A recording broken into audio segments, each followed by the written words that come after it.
Rudy Giuliani was quoted by Haaretz as saying the president is as committed to regime change as we are.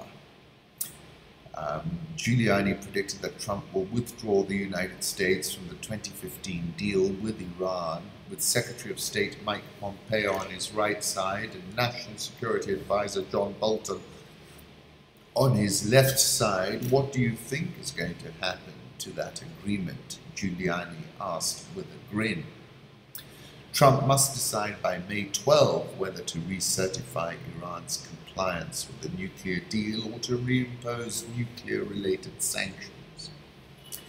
He has stated in recent weeks that the deal is a disaster and should never have been signed. This is a long way away from October 2013, when Barack Obama and Hassan Rouhani, the two Husseins, signed the deal. And I was talking then about the recent rapprochement between President Barack Obama and Iran's Hassan Rouhani has certainly snapped a losing sequence for returning to the mean.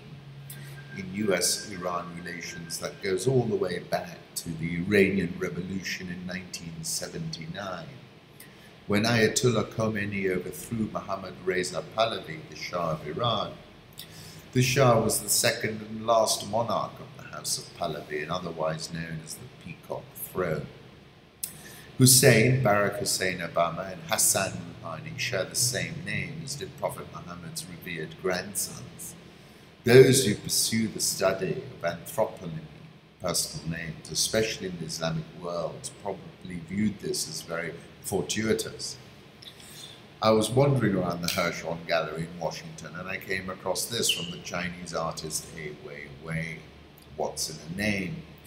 A name is the first and final marker of individual rights, one fixed part of the ever-changing human world. A name is the most basic characteristic of our human rights. No matter how poor or how rich, all living people have a name, and it is endowed with good wishes, the expected blessings of kindness and virtue. In 2013, I wrote, Hussein and Hassan are going to have to cut through a great deal of interference. In this situation, there are powerful vested interests, fully invested in the status quo. If the Pax Americana in the Middle East were a three-legged stool with the US the most important leg, then Israel and Saudi Arabia are the other two legs of that stool.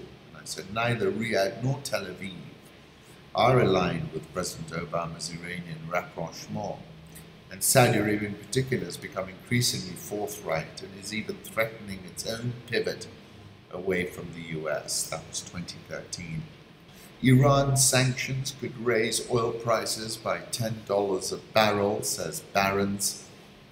Should Trump reimpose limits, the global market could lose around 1 million barrels of oil a day.